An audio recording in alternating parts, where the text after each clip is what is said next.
Welcome back to Victoria Real Talk. I'm Catherine. And I'm Mike. Today we're talking about something that catches a lot of buyers off guard, the real cost of living in Victoria. That's right. Your mortgage is just the beginning. We're here outside Coast Capital Savings to break down all those extra costs that can make or break your budget. We'll cover everything from property taxes to hidden maintenance costs and share some money-saving tips that only locals know about. So, if you're thinking about buying in Victoria, grab a pen and paper. You'll want to take some notes on this one. Let's start with the big one that shocks newcomers, property taxes. Victoria's property taxes are actually reasonable compared to other Canadian cities. You're looking at about 0.5 to 0.6% of your assessed value annually. Okay, and so on a $1 million home, that's $5,000 to $6,000. Yeah, exactly. Your taxes could jump significantly even if the mill rate stays the same. We've seen clients' taxes go from $4,000 to about $5,500 in just 2 years. And now utilities, this is where Victoria gets expensive. BC hydro rates keep climbing, and if you're heating with electricity, budget $200 to $400 per month for hydro in a house, depending on the size and the season. Condos are usually $50 to $150 a month. And don't forget about water. Victoria charges for water usage, unlike some cities. Average family of four, about $100 to $150 per month. And if you're coming from a place with natural gas, well, heads up. Most of Victoria is electric heat, which can cost more. Pro tip, look for homes with heat pumps. They're way more efficient than baseboard heaters and can cut your heating bills in half. Insurance is another big surprise for buyers. Home insurance in Victoria has gone up 20 to 30% in the last few years. For a typical house, you're looking at $2,000 to $3,500 per year. Waterfront or older homes could be $4,000 to $5,000 a year. And here's something people don't realize. If you're in a flood zone or too far from services, some insurers won't even cover you. Always get insurance quotes before you remove subjects on an offer. We've seen deals fall apart because insurance was double what the buyer was expecting. Now, strata fees and special assessments. This is huge for condo buyers. Average strata fees in Victoria are 30 to 50 cents per square foot. So a 1,000 square foot condo would be $300 to $500 per month. But always read the depreciation report. We've seen special assessments of $10,000 to $30,000 for major repairs. Red flags, buildings over 20 years with low contingency reserves, or any mention of rain screening, poly B piping, or roof issues. Okay, let's get real about maintenance costs. This is where first-time buyers really underestimate. The rule of thumb is 1 to 3% of your home value annually, but in Victoria's wet climate, lean towards 2 to 3%. So a $1 million home, budget $20,000 to $30,000 per year. That sounds crazy, but let's break it down. A roof replacement every 20 years will cost around $15,000 to $25,000. Exterior painting every 5 to 7 years costs $5,000 to $10,000. Furnace replacement is $5,000 to $8,000. Gutters cleaned twice yearly, $300 to $500. Don't forget the Victoria specials. Moss removal from roof, $500 to $1,000 annually. Tree trimming, we have big trees here in BC, $500 to $2,000. Drainage issues from all our rain, $1,000 to $10,000.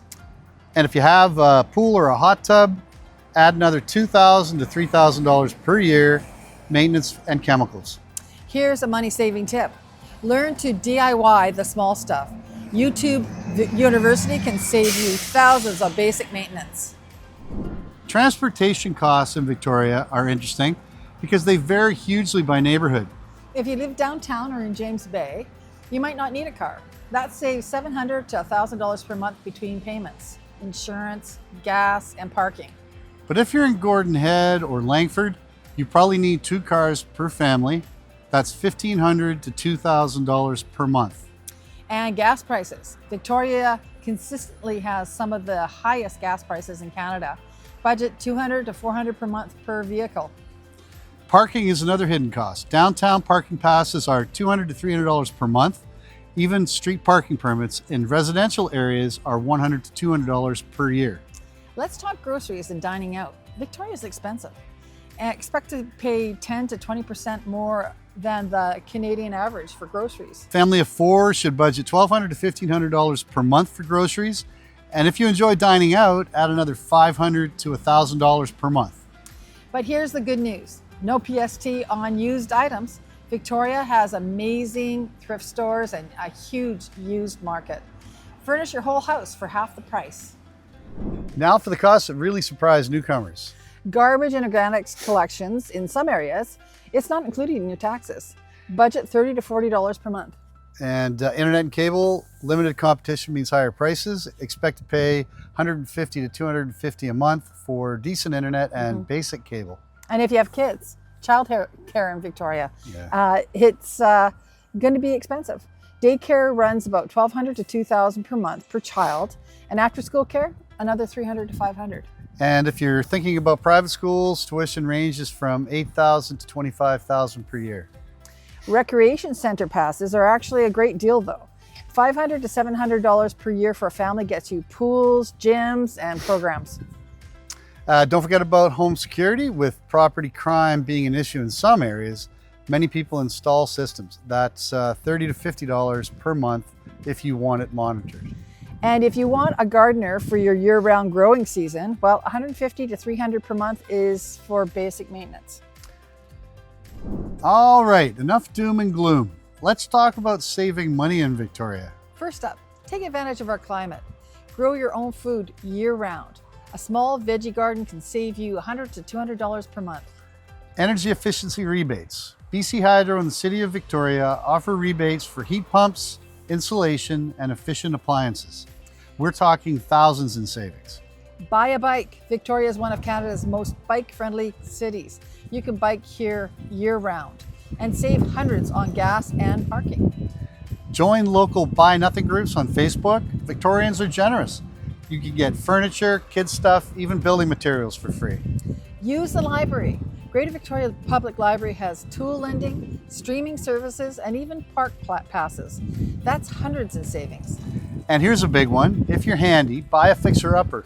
Labor costs in Victoria are sky high, so DIY can save you tens of thousands.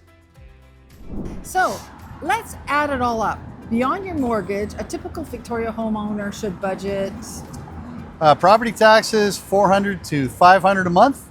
Utilities, $250 to $400 a month. Maintenance, $1,500 to $2,500 per month. Transportation, $500 to $1,500 per month. And don't forget insurance, $200 to $300 a month.